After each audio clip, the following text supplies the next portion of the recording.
Então vai servir mais como uma revisão aí. E se alguém tiver dúvida, se estiver passando muito rápido, pode parar que eu reexplico ou vou mais devagar. Mas como eu acho que é uma coisa bem clássica, acredito que a maioria já deve ter ouvido falar, pelo menos, isso é como uma revisão. Esses princípios, só para falar um pouco sobre a literatura, eles aparecem em vários livros de engenharia de software, vários tutoriais na internet, ou livros de desenvolvimento orientado a objeto. Então, a literatura é bem vasta.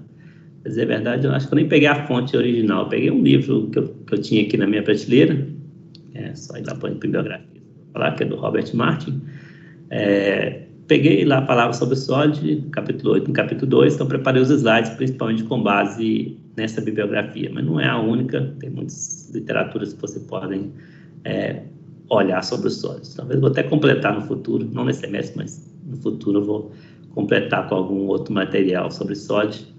Por enquanto, peguei só esse livro que já falava e preparei meus slides com base nele.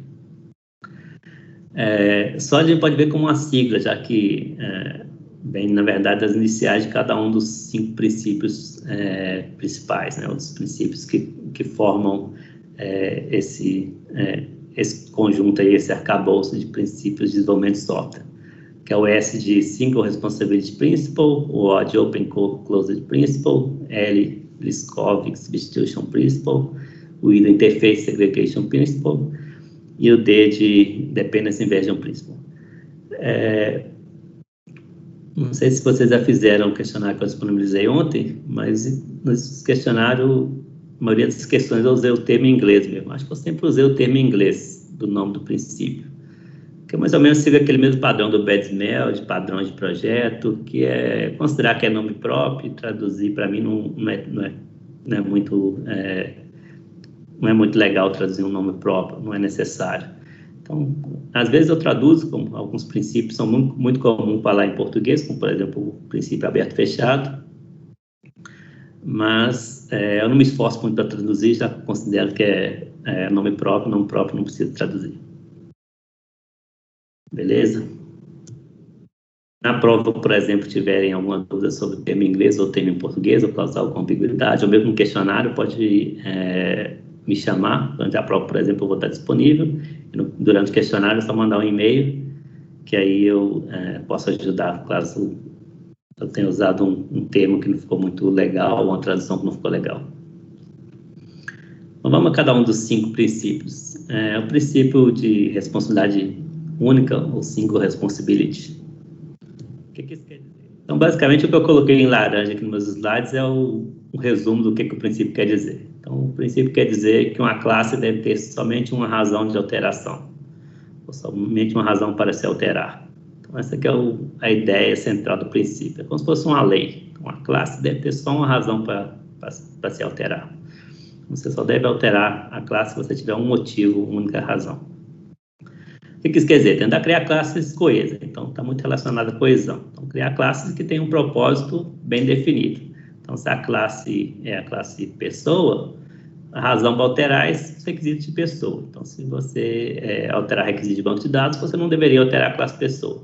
Se você alterar o requisito de conta, se é um sistema bancário, não deveria alterar a classe pessoa. Então, a razão da classe é esse motivo que você tem para alterar a classe, aquilo que você definiu para aquela classe. Essa que é a ideia de você criar classes coesas, que tem um propósito bem definido, e você vai mexer naquela classe se você tiver alguma alteração diretamente naquele propósito, naquela razão, naquele função da classe, naquele objetivo principal da classe.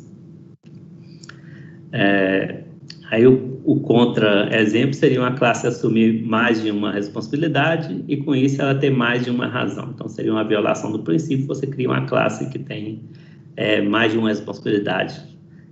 Note que os princípios, às vezes, casam com coisa que a gente viu no curso, né? A gente viu os BED-SMEL, aí quando eu leio uma descrição dessa aqui, eu me lembro, então, uma classe tem muita responsabilidade, está lá com a large class, que é o BED-SMEL do Fowler, que a gente viu no início do curso. Ou God Class, como também é chamado por outros autores, que é o nome usado, acho que originalmente pelo Riel. Então, esses princípios, às vezes, eles têm uma sobreposição. Né? Então, aqui o single responsibility principal, ele tem essa sobreposição com o God class ou com o large class, por exemplo, essa ideia de que a classe tem que ser enxuta, tem que ter uma única responsabilidade, só que aqui a definição é ligada mais à questão da razão de alterar, né? Tem uma única razão para alterar, enquanto no large class, por exemplo, a definição está mais associada a tamanho.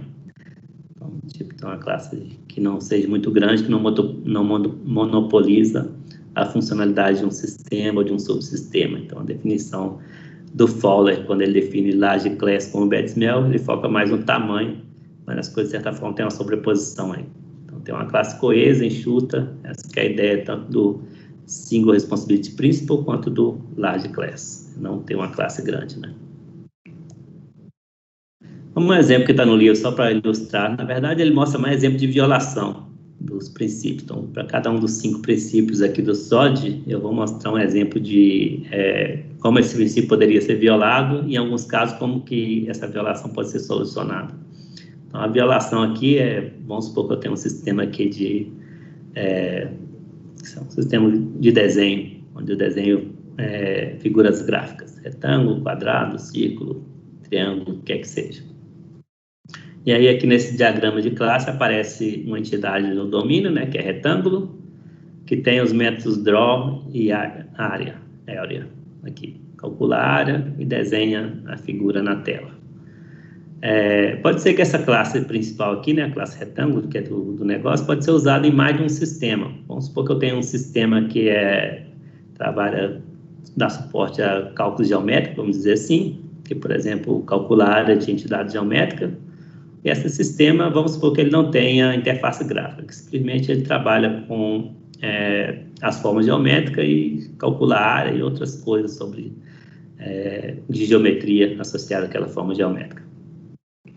Enquanto eu posso ter um outro sistema, então aqui tem a primeira aplicação que não tem interface gráfica, tem uma segunda aplicação aqui que é de interface gráfica, que seria, por exemplo, um Paint. Ele desenha formas geométricas e, obviamente, ele precisa desenhar na tela essas formas geométricas.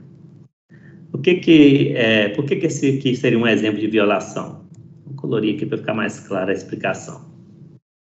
Então, note que essa classe aqui, retângulo, ela tem tanto a parte de desenhar, que atende ao sistema verdinho aqui, de desenho, quanto a parte de laranja aqui, que atende ao sistema de geometria, calcular a área, por exemplo. Então, essa classe aqui, ela meio que mistura duas coisas. Ela atende os requisitos de uma aplicação 1 e atende os requisitos da aplicação 2. Não está misturada, ela não tem uma responsabilidade única. Se a aplicação de desenho gráfica aqui mudar, talvez eu tenha que mexer aqui no método draw.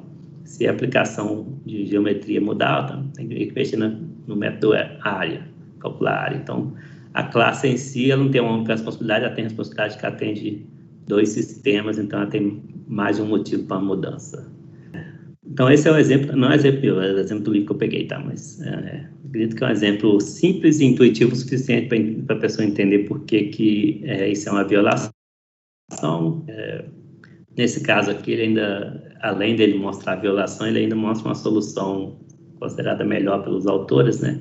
Para não violar o princípio da responsabilidade única e o single responsibility principal. Que seria essa solução aqui. É você ter a aplicação que lida com coisas geométricas aqui, por exemplo, calcula a área do retângulo. E aí você tem a parte verde que lida com interface gráfica, que precisa desenhar as formas geométricas, por exemplo, um punch da vida. E aí eu separei. O método draw não está mais na classe retângulo, já que o método draw tem a ver só com a aplicação de desenho. A aplicação de desenho também precisa da forma geométrica, então tem uma relação aqui com retângulo, mas separou. O método de calcular a área está na classe retângulo, que realmente já precisa calcular a área. O de desenho está numa classe separada, que é o drawer, o desenhador do retângulo. Então, essa é a solução dada no livro como uma forma de você não ter a violação do single responsibility.